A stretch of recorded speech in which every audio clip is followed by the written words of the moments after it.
Hello once again, Manga Matt here, and as I said before, this is the year update for my total manga collection. For those that may have not been watching all the updates, this is everything I've gotten since the Ultimate Collection update, which was counted at 1820. Although I'm gonna show you in just a bit that I left a couple off of that list, as I recall so far. Basically, the thing of it is that, well, it would take even longer than it took me last year to get everything I have now down to show off. But on top of that, I really haven't changed anything on opinion or how I think from last year's. So, I mean, all I'd be doing is just saying what I said last year. And, this is less work. And, if you want to see it, you can watch it. So all I'm going to do is just bring up all the stuff that wasn't covered in that last one. And then give a final tally as to where I am right now. So, without further ado, let's get started.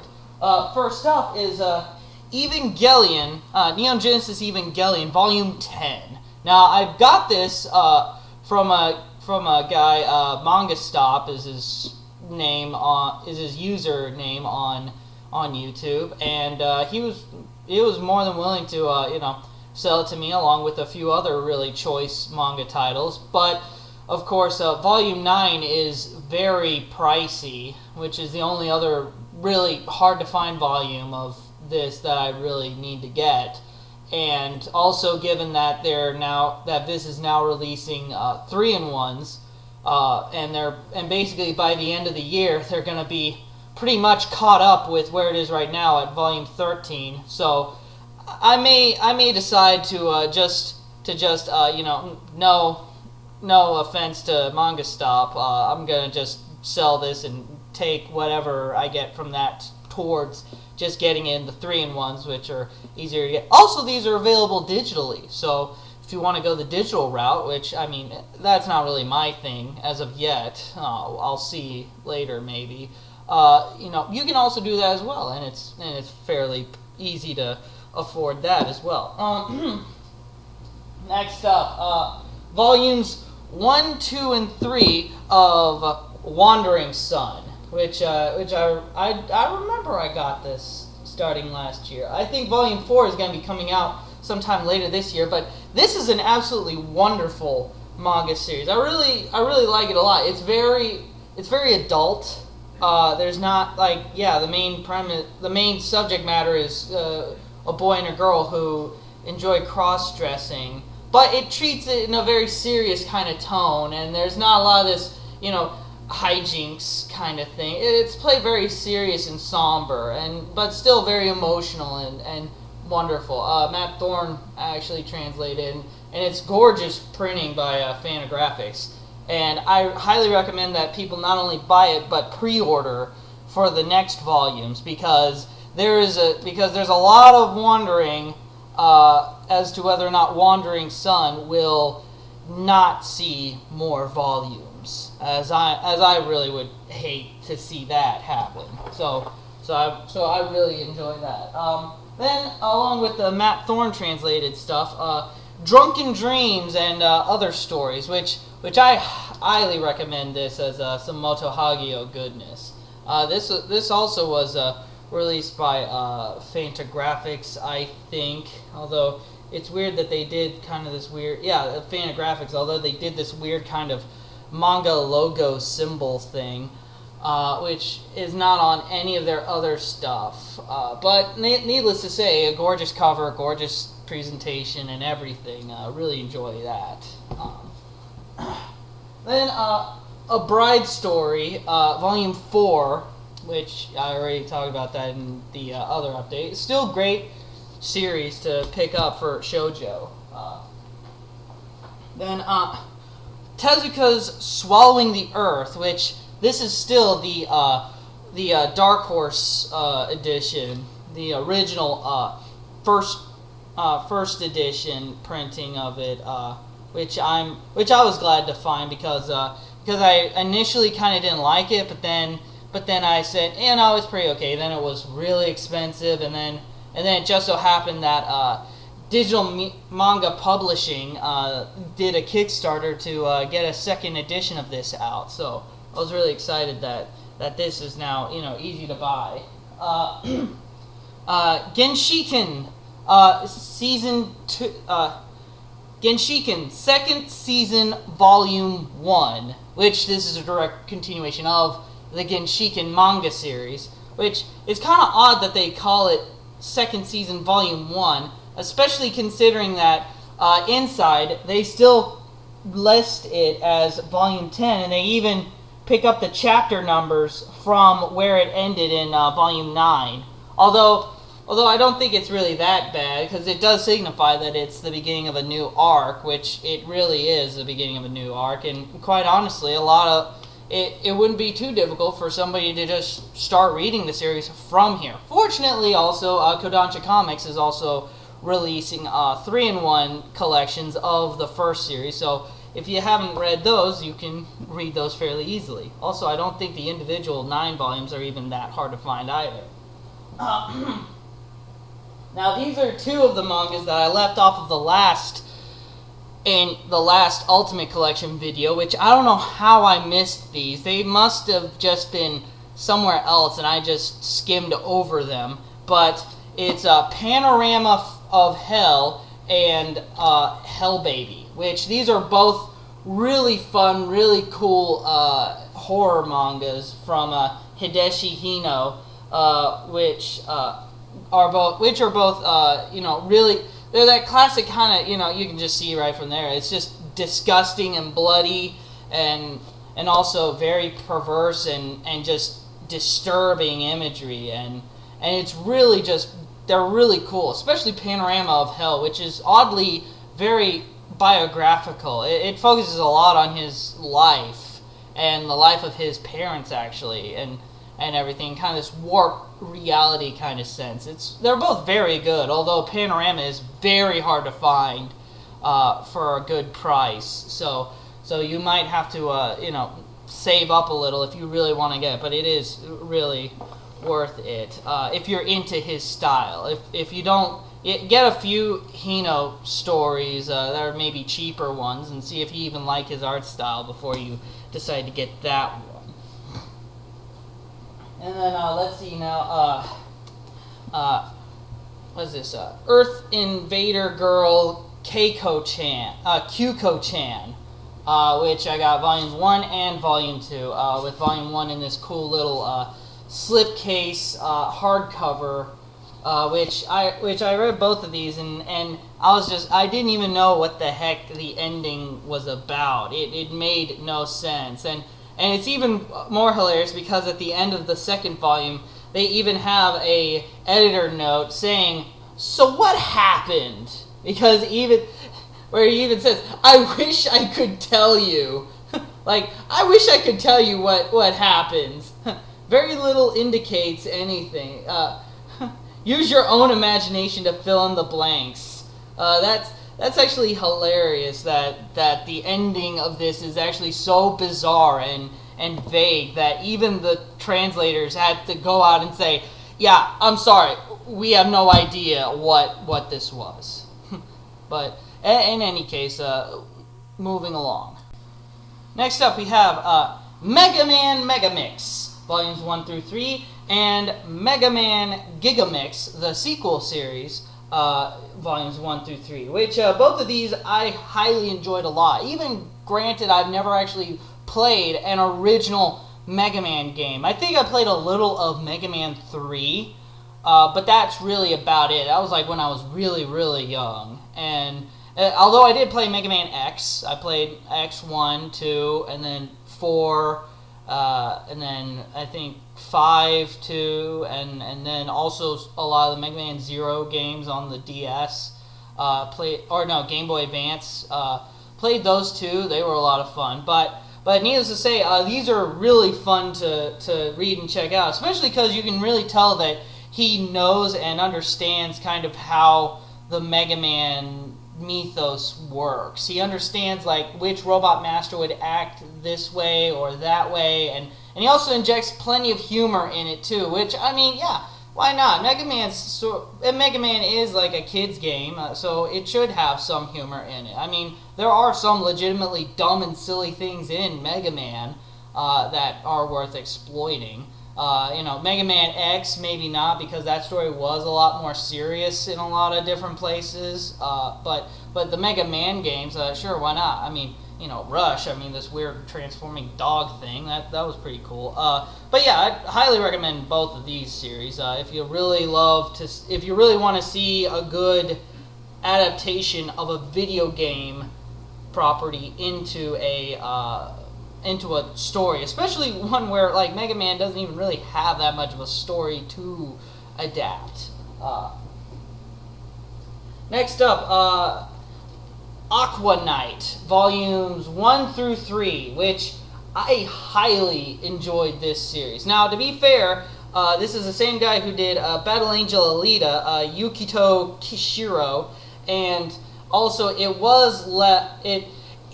he stopped writing it he started writing it after finishing Battle Angel Alita, and then he stopped it to start writing on Battle Angel Alita The Last Order.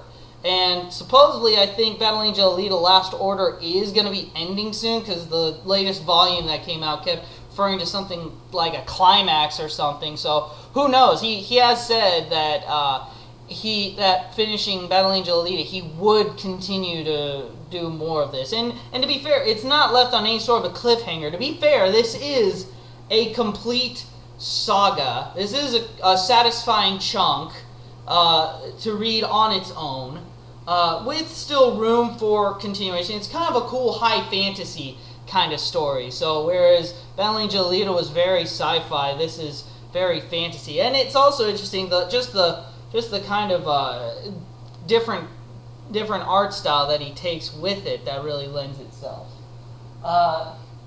Darkside Blues. This is the same person who I believe did City Hunter Shinjuku, I believe. But in any case, Demon City Hunter. This is the same person who did Demon City Hunter, and I just wow, I don't even know what this is. This is just, it's just atrociously weird, and it's just fascinatingly bad. It's like there's this city, and it's messed up, and there's this guy named Dark, and he goes in and he tries to fight him, and then there's this weird stuff going on, and there's dreams, and it's just it's weird. Let's see, A Distant Neighborhood, volumes 1 and 2, by Jiro Tanaguchi. This was a pretty cool story. This is actually probably the most non-sci-fi time travel story I've probably seen since The Lake House, starring Keanu Reeves, which I only saw just on accident, and of course that was pretty lame. This one is actually pretty cool. It's sort of like a guy kind of reliving his past and kind of seeing how things changed differently. It is a good story in and of itself, although if you're gonna try and read it because you want a cool time travel story, that's not really what this is about. This is more about a guy kind of coming to terms with things from his past, specifically his father who left him in his teenage years, and sort of how he deals with that and that kind of unresolved emotion. Next up, Olympos, which this is actually a surprisingly cool comic, a cool manga. You'd think from the front like it'd be some kind of little fantasy fair, like it's just gonna be a bunch of androgynous dudes, kind of like getting all into it and stuff. And no, it's actually a pretty interesting, cool kind of story. Like you've got what's his name, Ganymede, who's I guess some Greek figure, who's basically being just toyed with by Apollo, featured on the cover here, and and he's just being a total douche to him just because he can.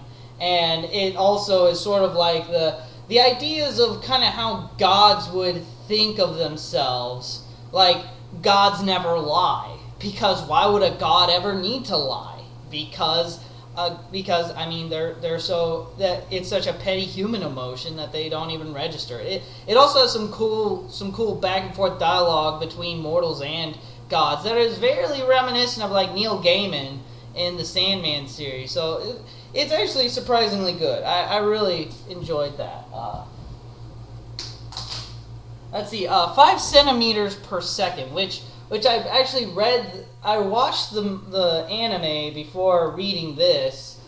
This is based on the anime, and actually I found that this worked a lot better. I feel like there was some problems with the movie as far as pacing, as far as just getting through the dialogue, and also sort of the way things were placed in the movie as far as in parts that it went, that I feel worked a lot better in here, because there's a lot of that monologuing and inner voice that goes on in 5 centimeters, the movie, that I think works a lot better in a written form. So I actually enjoyed that kind of well. Let's see. Then Tenkin here, which this is kind of a cool story. I'm actually surprised I got an advanced reader copy of this, which is supposed to not be for sale, but I got it, so I'm keeping it. Which, I mean, this is kind of a cool story about a guy that's kind of like defying destiny, but at the same time kind of fulfilling it. So it's pretty fun. And let's see. GTO 14 Days in Shonan, volumes 1 through 7. Not necessarily in that order, but all there. This is a pretty cool series. There's only 2 more volumes left to get, but I really like it a lot. If you already like GTO, this is a great addition to that. And if you've never read GTO, you can certainly pick this up and start reading it. It's not strictly dependent on events of the last series to actually read, which is pretty interesting and cool to see. But I really like it a lot. Same great humor that it's always had in it. Next up, we've got Kawa, Akira Toriyama's little all-ages book about a village filled with monsters, and there's a monster flu that breaks out, and the only way they can cure the village is if the kids, the monster kids, go and get this special kind of vaccine from a clinic that's outside the city, and so they go on this kind of road trip thing, and it's a fun, cool little comic. Next up, then, Flowers of Evil, volumes 1 through 4, which this is wow, this series. I like it, although especially in the beginning, it's pretty disturbing to kind of read, because the main character you're supposed to sympathize with him, but he just does so many perverse acts that you wonder if he's even likable. But I'm still intrigued to keep reading to see kind of where it goes. It's kind of one of those stories where the main character is being slowly tempted or corrupted by another individual, but at the same time there's still another person there who he's trying to aspire to and retain his purity and innocence in the name of, and it's sort of that conflict between those two things, whether he should give into the temptations of just depravity and what do you call it, hedonism, or he should try and resist these urges for a greater purpose, a greater good. Not only to just society's sake, but even for his own salvation. Pretty cool kind of premise in that sense. Also, it is getting an anime adaptation, which I'll be interested to see how that turns out. What exactly they put in or take out or change. I mean, there's no nudity in it, but it's just it's just very mentally disturbing kind of stuff. Let's see. Then I got here Benkei in New York, which this is also at least drawn by Tanaguchi, not written by him. But this is kind of some cool revenge noir kind of stuff. It's really easy to read through and really fun. Then another Tanaguchi one, The Walking Man, which this is very hard to find. And again, thank you Manga Stop for letting me buy this one off of you, especially because it's in such really good condition. I always appreciate that. And it's just, there's practically no words in here. It's just a guy who walks around and does things like, I don't know, fix a birdhouse or pet a dog. Maybe it rains. It's pretty easygoing and somber. It's really kind of an interesting thing. Then got here Kaoru Mori's Anything and Something, which this is mostly just a collection of her short works and even a few just simple illustrations that she did between Emma and A Bride's Story. And this is a pretty cool little volume on its own. You know me, hardcover and dust jacket, I'm sold. And next up here we got a Tezuka title. This is Barbara, which this was only this entire thing was funded with Kickstarter, noted in the green there. And actually this year a few more manga titles are going to be released via Kickstarter.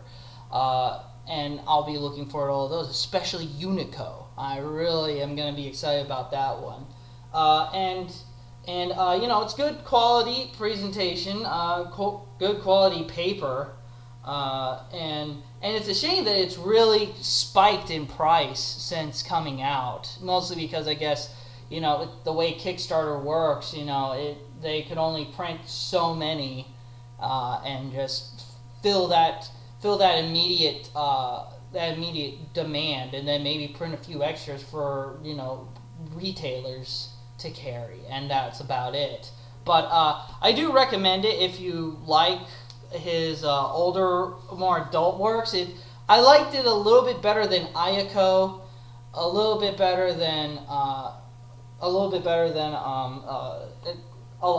better than Swallowing the Earth.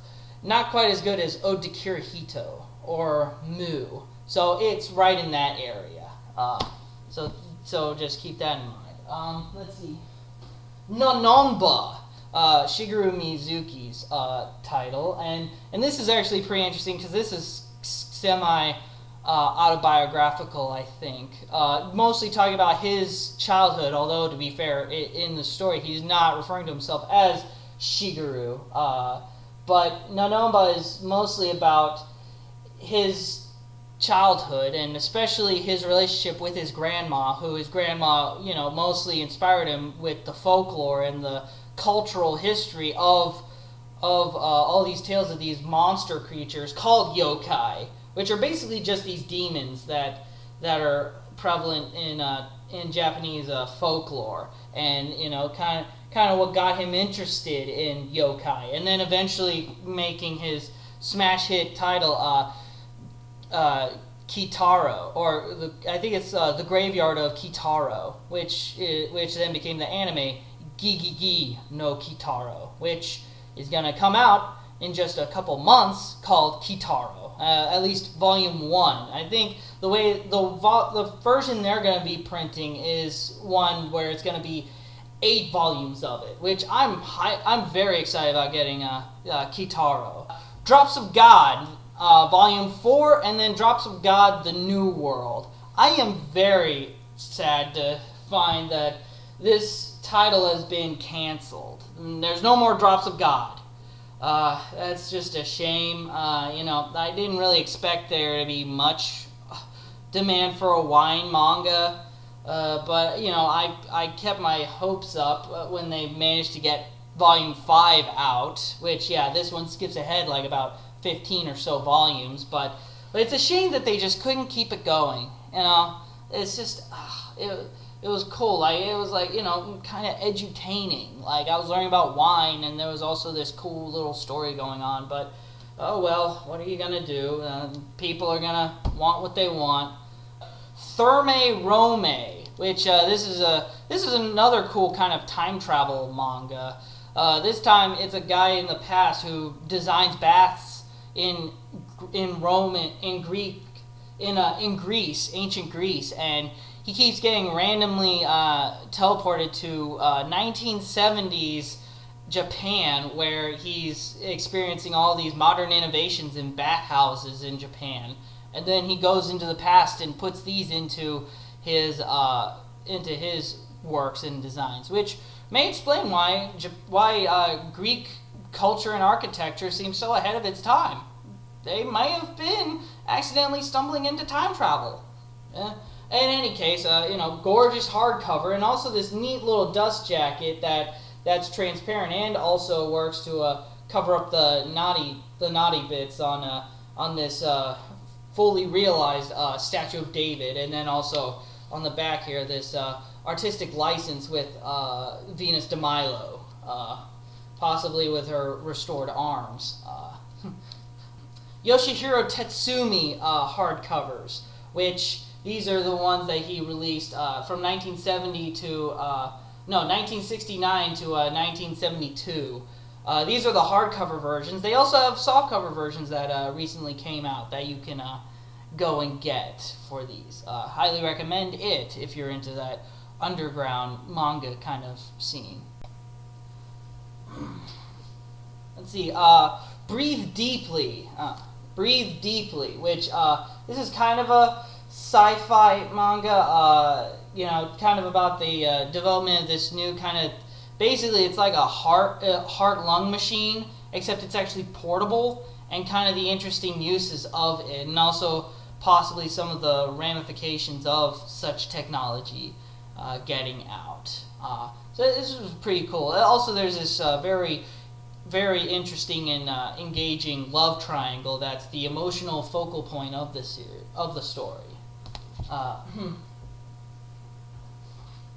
And Young Miss Holmes, volumes 1 and 2, which technically on the spine they're listed as Casebook 1 and 2, and then 3 and 4. And then I also happen to know later this year, I think they're going to be releasing volume 5, 6, and 7 in one volume, which I think may comprise the rest of it. Although I don't know off the top of my head how many Sherlock Holmes stories there are, because basically the plot of this is just the niece of Holmes.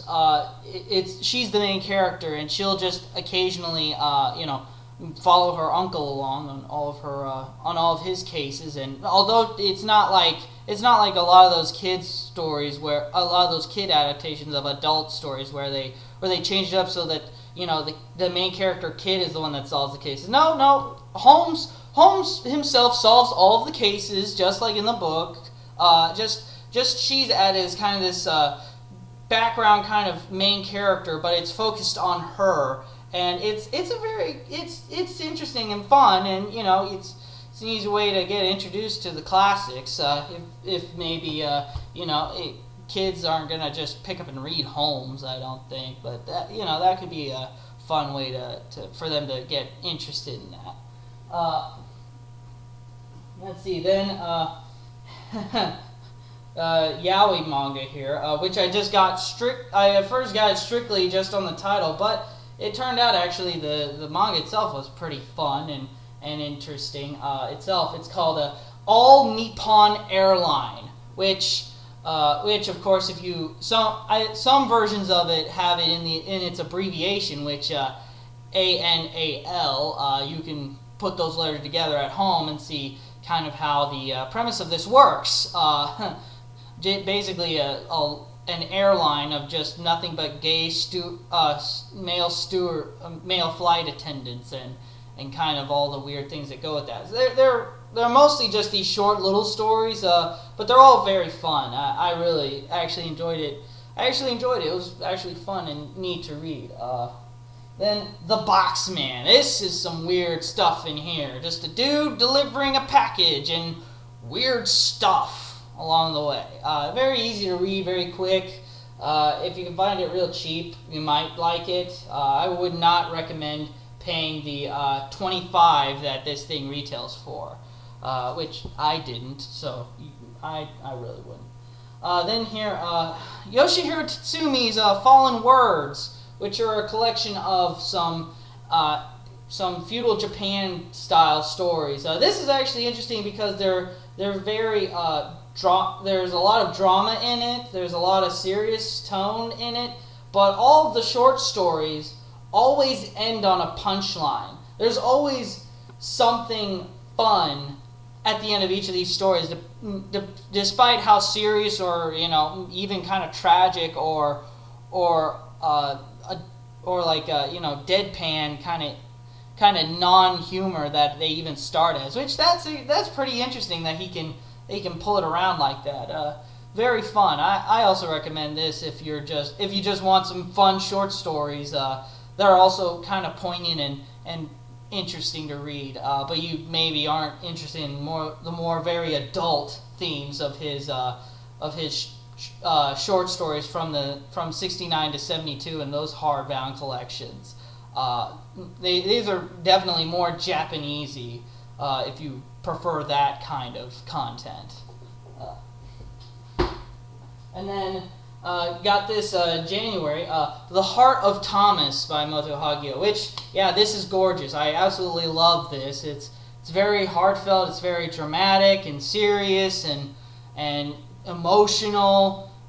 It's got a lot, the characters are very dynamic and likable and relatable, and it's just a fun, it's not fun, it's enjoyable. It's really enjoyable, and it makes me just want to see more Hagio stuff and more from that group of women from the 70s.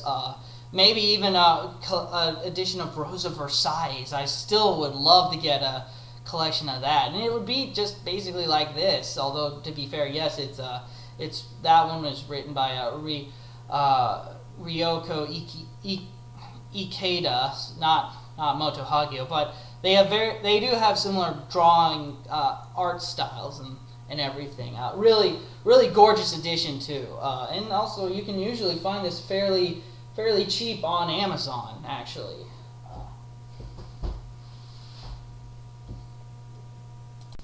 All right, continuing on with our update here. Also, one minor note. Since the last year's collection, I have since sold or traded off various manga titles that I, of course, no longer have. So, to keep the count straight, let me just take a quick moment to mention those. Here we go. Gundam Seed, the 5-volume set that basically covers the entire first anime. I no longer have that. Got rid of it. Really hated it. Soul Eater, volumes 1 through 6. I also traded that. Again, Soul Eater never really did it for me. It's not a bad series. It's a good series. It's just, a lot of what it was just kind of what I've seen before, and I just didn't. It just sort of came to me at the end of my real to the point where I became kind of jaded with the sort of shonen battle manga series, where I'll read Naruto and One Piece, which I've been reading since they started, but I'm not really keen on getting more battle manga unless I'm convinced that they can do something really unique, something I really haven't seen before with the series, mostly. Then also got rid of D. Gray Man, along the same lines of why I got rid of Soul Eater, and that was volume 20. Volumes 2 through 20 of that. So I still have number 1. And then also Eureka 7, volumes 1 through 6, which, again, I really didn't care for compared to the anime, which was a lot better. And I actually enjoyed. And then the other ones I got are I'll mention those as I've gotten a different edition of those, which will replace the current ones.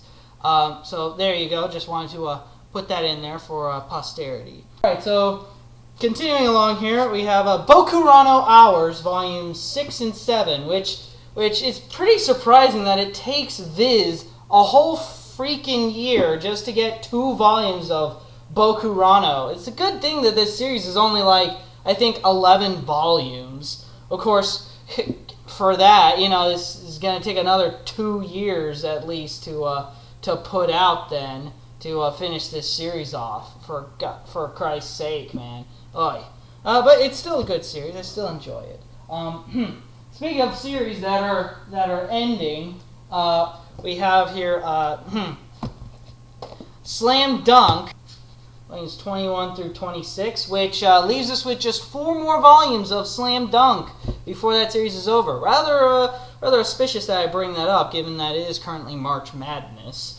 Which is the big event of the year for college basketball players. Let's see, moving on, then another Inoue title, Vagabond, Volume 11 of the Big Edition, which, understandably, these take a whole year to come out because it's actually 3 of the regular volumes that would be coming out. And also, they're completely caught up with the Japanese, with the Japanese releases, so it could take even a little longer than that. And then also a series that has just ended last, just maybe a month ago, 20th Century Boys, volumes 20 through 22, and then 21st Century Boys, 1 through 2. Now, don't be confused. These are essential for getting the rest of the story. These aren't like epilogue or like where are they now sort of things. No, this is it. 22 is immediately preceding, and then this ends it. You can't, if you're gonna get the series, those are essential. Also, check out WriteStuff.com right now because they are selling like all of 20th Century Boys manga for half off, and they're even selling them in like 6 to 8 volume chunks of the series. Like maybe you only bought like the first few and you want the rest. Well, you can do that and get it half off. So it's a really great deal, and I highly recommend that people go out and take advantage of that. And let's see, next up, Battle Angel Alita, Last Order, volumes 16 and 17. I'm not sure as to whether or not this is nearing its end. Like they mention on the back, Alita's saga reaches its climax. So I don't know if he's getting close to wrapping up this series or not. With that, I haven't read any of Last Order yet, so I can't really tell. Let's see then. We got Sequence, which is sort of a one-and-done manga series. I guess they were trying to make this into a long-running series, but it just didn't get popular enough. It's about a dude and a vampire, and they fight evil. It was kind of... Speaking of things that are not we have One Piece, volumes 62 through 66. Which yeah, I am really digging the time skip arcs and all the insane uber badass powers that the Straw Hat crew has accrued over the time skip arc, and also I like how he's really jumped up the stakes for the series with that. Then here, Yotsuba Volume 11, which again, the Yotsuba really does not come out often enough, but for what we do get that comes out, it is absolutely adorable and wonderful to read. Then here we go, Case Closed, volume 44 through 40. Volume 42 through 45, which this series has also been nothing but just more of the same good stuff. Really liked it. Also, you might notice here, this is kind of weird. It looks like there's kind of a for the spine art. It looks like there's actually sort of a ongoing kind of storyline going. As you can see, there's Jimmy at the beginning, and then a little butterfly kind of lands on his head there, and then maybe if you got the other volumes, you'd see that like there was a part where a spider was falling down on Jimmy's head. That's kind of cool when you have little things like that you can sort of see on the spine to sort of make it fun to look at it. Volume issues. I mean, this is a comic book series. Issues 1 through 10 of the Pineapple Army, which since this was never actually collected in a trade, I'm gonna just say this all counts as like one volume of manga. As you know, that would be about right for a trade paperback collection of it. But let's move along then. Let's see. Next up, Dominion Tank Police, which this is I think the second thing that Masamune wrote and drew, which is just sort of a post-apocalyptic future. It's got a bit of humor in there, kind of some police drama. It's a pretty fun series. It's a pretty fun story. Then next up, Kimi ni Todoke, which means, I guess, From Me to You, volumes 1 through 5. I've only read volumes 1 and 2, and so far I've been really liking it a lot. I like kind of how it hasn't been too melodramatic. They're kind of easing in the romance so far, I think, and also another fun thing, free stickers in the first volume there, which of course I'm always a sucker for little gimmicks like that. Then let's see, Miyuki-chan in Wonderland, which is a part of my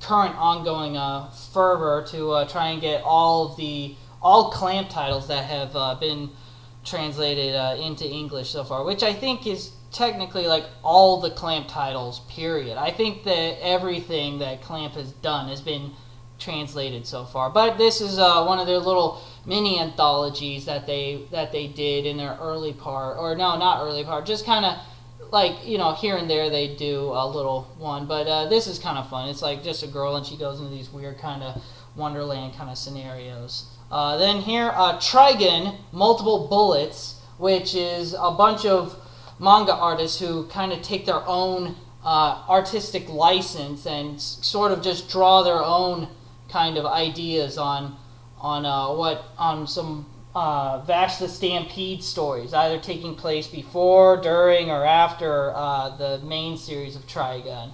This is pretty cool, actually. If you were ever a fan of Trigun, these are some neat little extra stories to check out and read for that. Then, all right, next up, another of the comic issues ones here.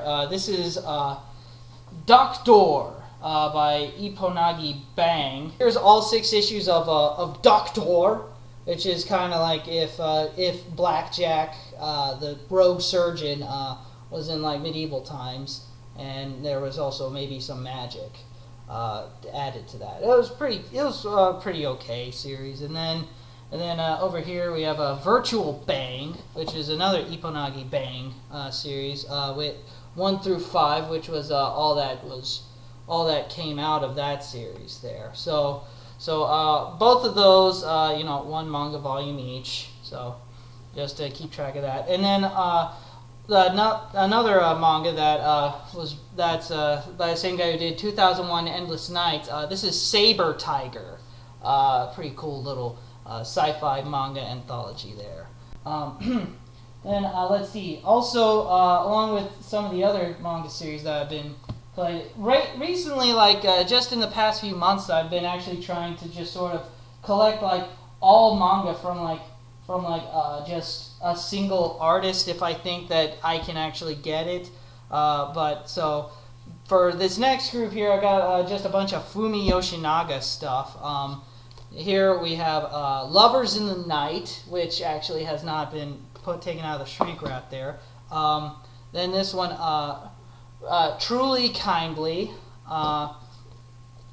Let's see, Garden Dreams. Haven't read it. Don't Say Any More, Darling. And then this one I actually read like half of it so far. Solfège or Solfège. I don't know. It's French. I'm sure somebody's going to correct me on that. I'll show them as I get more out there. But that's all for that right now. Next up, Emerald, which much like Okiyoshi, this is another manga anthology by Hiroaki Samura, who these were actually done fairly recently, like just in the past couple years. Just, I guess he wanted to try some other stuff while he was also working on Blade of the Immortal. These stories are pretty okay. The first one, that's the title series here, is actually the best one of the batch, but the other ones are kind of different enough and interesting sort of in their own way that it's not a complete loss.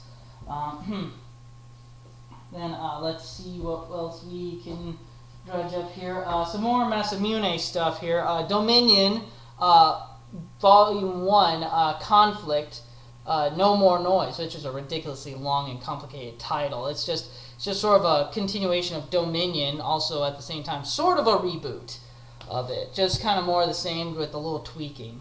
Then Black Magic, which I actually have not read, and this is Masamune's first title that he ever worked on. Kind of looks like a blend of fantasy and sci-fi. Sorry. Volumes 1 through 7 of Pokemon Adventures. And then, just recently I got volumes 8 through 14 of Pokemon Adventures in the little box set that Viz has been putting out to, I guess, re-release their series. And actually, it's fairly affordable. You can get this online for $30, which is a steal. And you get this little slipcase. Actually, the slipcase, this little box is pretty dinky, and like it's not even really that impressive. I was a little upset that I wasn't able to just get the other ones in that, but then after seeing how rink-a-dink it is, I'm a little less upset that I couldn't get it. And then also on top of that, there's this there's the little matter of the poster, which in itself the poster is so dinky and small that actually I have kind of lost it. It's such a small and ridiculously unimpressive little one. It basically folds out to be about this size of just this picture right here of Pokemon Adventures. It's like I would have expected, like when they say free poster, like it'd be like a real size poster. And then also adding to that, Pokemon Adventures Ruby and Sapphire, which is volume 15 overall, which is this is the current one that they're releasing of it to try and get that all translated. Although I am a little upset that this is only 135 pages long, as opposed to the manga that it's been so far, where it's been around like 180 pages. I'm a little upset that they're making them small now, but it's whatever. I've read the first 7 volumes of it, and it's been absolutely out of the park good as far as a kids manga, as far as a manga based on a video game franchise, as far as just respect and innovation and unique storytelling with the material you have. It really is a great series overall for all of that, if you were ever a Pokemon fan.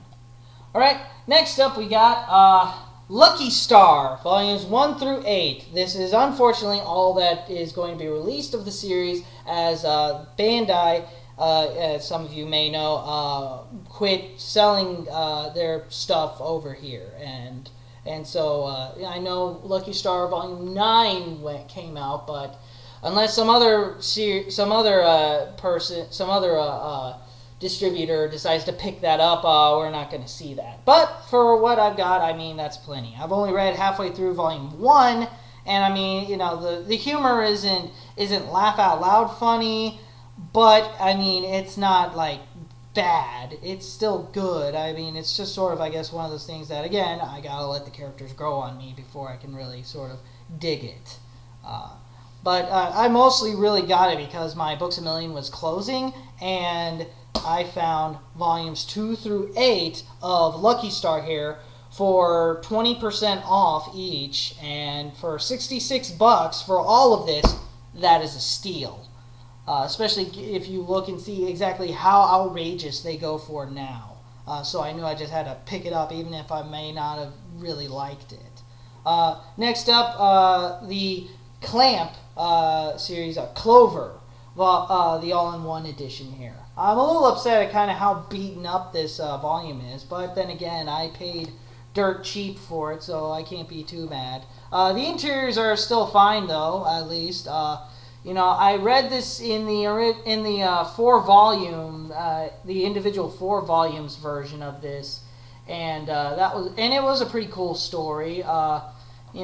Clamp still does good stuff. I mean, their older stuff is good.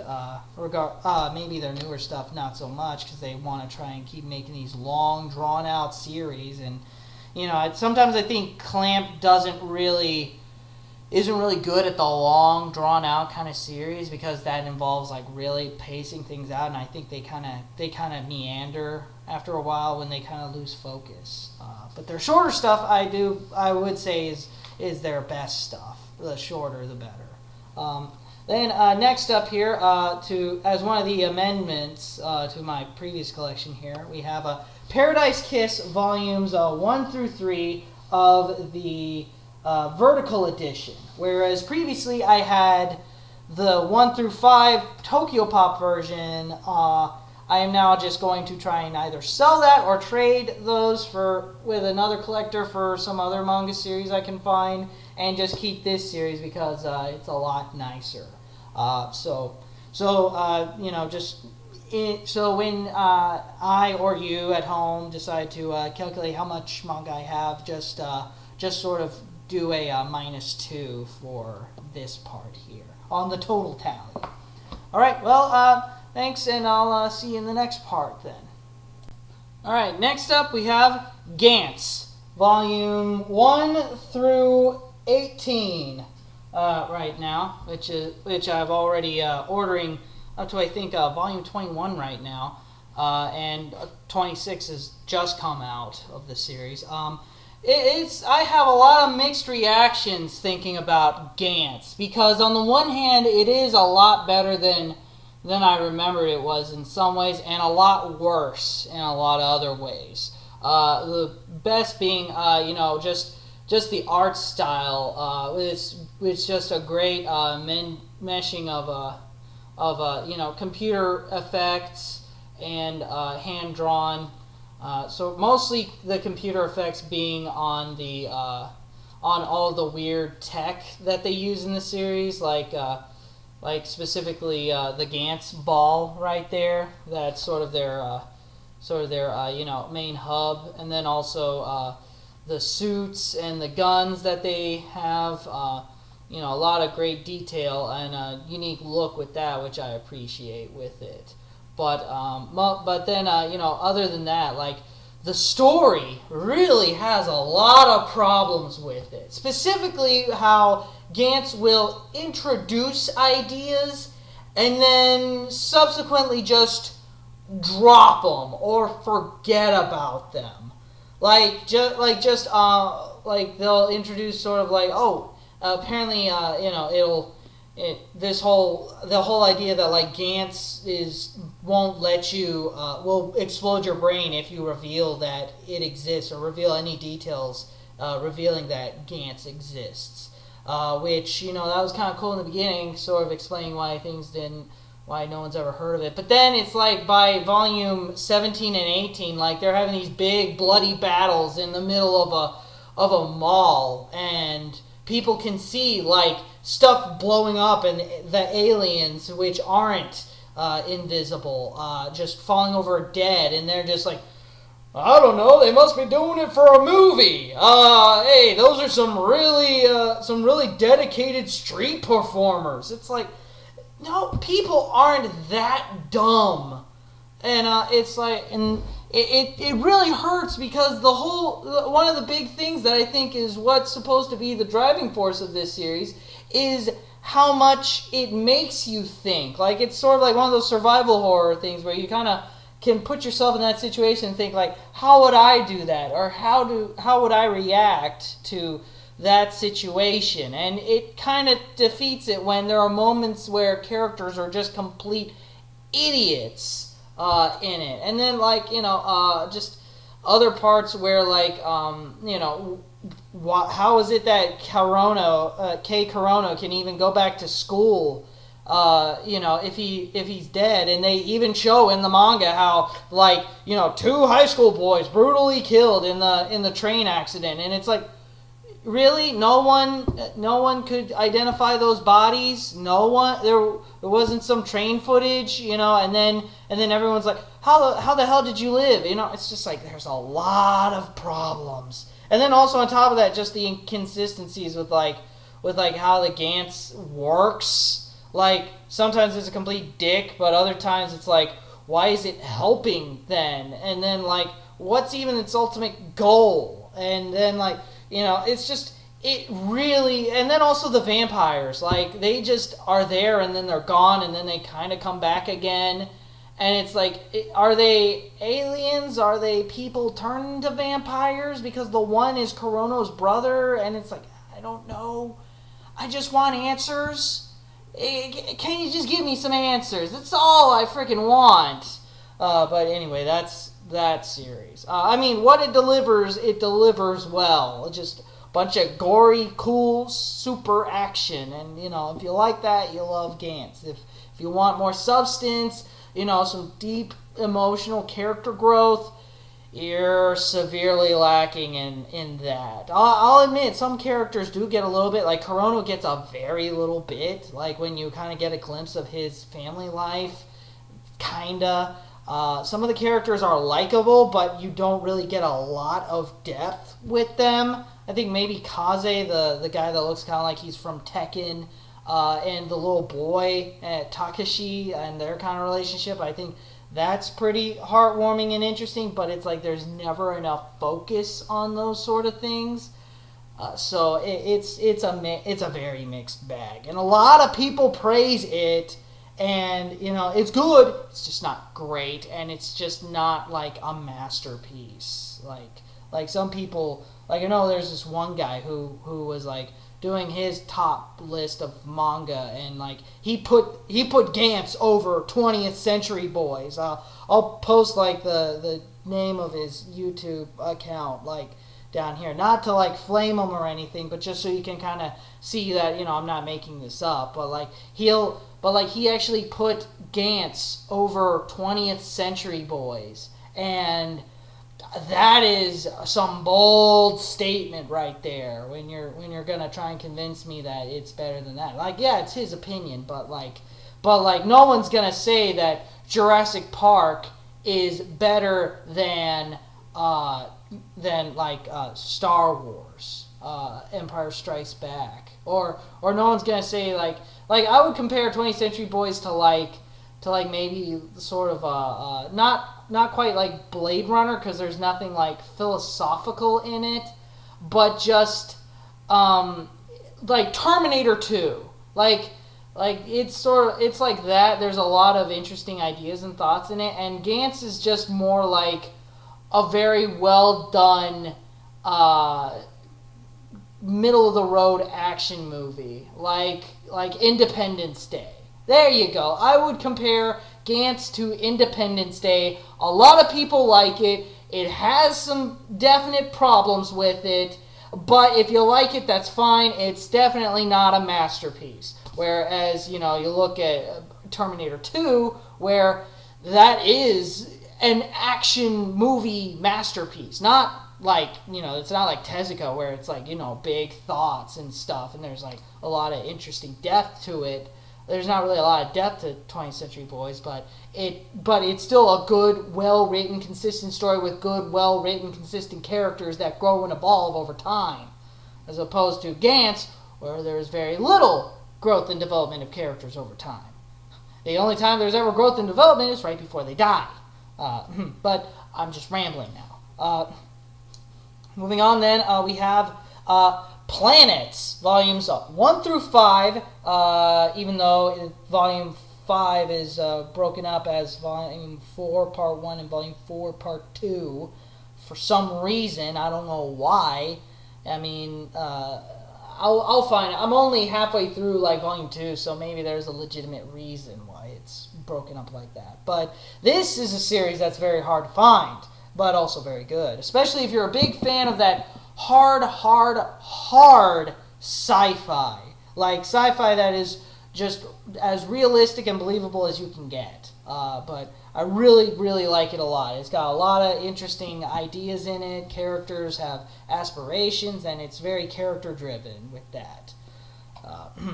Steam Detectives, volumes 1 through 8, which I previously mentioned. I got this mostly because there's a online internet reviewer named Lynn Carr that was talking about this series, and I thought it sounded pretty good.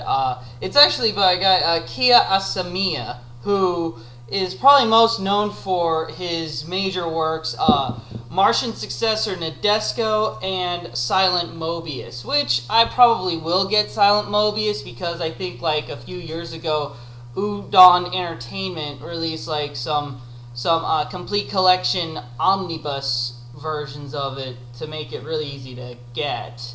But surprisingly enough, he actually did write and draw a Batman story, which was published by DC, which I reordered to get. So that'll be interesting to kind of see. It's not every day that manga creators actually do their own spin on a foreign license like that, especially like Batman. But in any case, this is Steam Detectives. I've read all of it up until Volume 7 so far, Volume 7 and 8. The 8 is the one that you have to look out for, because that's going to be a little bit pricier than the rest. Also, it's kind of interesting to look at kind of the logos and how they kind of change. It starts with like the blank one, and then it goes to the An America, and then the symbol, the action symbol that they use for predominantly most of their stuff until just a couple years ago. So it's kind of interesting seeing how that all evolved like that. Still, it's a pretty cool series. Paradise Kiss right there. Then let's see. Next is volumes 25 and 26 of Blade of the Immortal, which just goes to show you how. Actually, I think volume 24 came out just before I did my big collection update from last year. So I think it roughly goes about 3 volumes a year with this series here, which is convenient because there's only 3 more volumes left of the entire series on a whole. So I can look forward to the final volume coming out sometime next year to really put a cap on this very long-running, at least in America, long-running series by Dark Horse. I think like right after Oh My Goddess, Blade of the Immortal is probably the longest ongoing manga to be published in America from Dark Horse at least. Next up, Mobile Suit Gundam Blue Destiny, which I've always been a fan of these side story Gundam series because there's really a lot more that I think can go into a side story with Gundam than the main series because there's less of a focus on the Gundam and the main character, and I like it a lot more because it feels more balanced, because it's usually like a regular old dude than the new types, or the coordinators when they're referred to like in Gundam Seed, than like just the super ooper duper pilots. Like these, I can feel like any opponent he comes across would be an issue, and also it's kind of, I think there's more license and liberties you can go with it. And it's also nice seeing cool mobile suits that just aren't another Gundam like that. Let's see the next volumes 1 and 2 of Please Save My Earth, which I've been meaning to get this a lot because it's a shoujo sci-fi title, which I really don't see much sci-fi, more or less a sci-fi that's a shoujo. And this gets a lot of praise and allotment here and there, I've heard. Also, I mostly got, because I know Volume 1 here is a little bit pricey, but not nearly as pricey as Volume 7 and 13, which those are the ones I'm going to have to go after next to get this entire series. Fortunately, if you're not like me and you just want to read it but not pay the exorbitant price you'd have to pay for a couple of these volumes, and you just want to read it, you can go to Viz Media's website, and they have the entire series for digital download at a really good cost. So if you're up for just reading it and getting it legitimately that way, that's a route you can take. And I really hope that Viz does start putting a lot more of their titles, especially the long out of print titles, up for digital downloads, because I think that's really gonna help with people to get some of their older catalog stuff. Next up is Sanctuary Volumes 1 through 3, which I think this is an 8-volume set, but I always loved, Ryoichi Ikegami's artwork. I think that it's just a very iconic kind of style, and I really just dig it a lot. So I'll get anything that has him on the pen for it. I'd really like to find like his Spider-Man manga, because I know it was like put out by Marvel, but it's hard. But I just can't tell if like they were in individual issues or they actually were collected into volumes.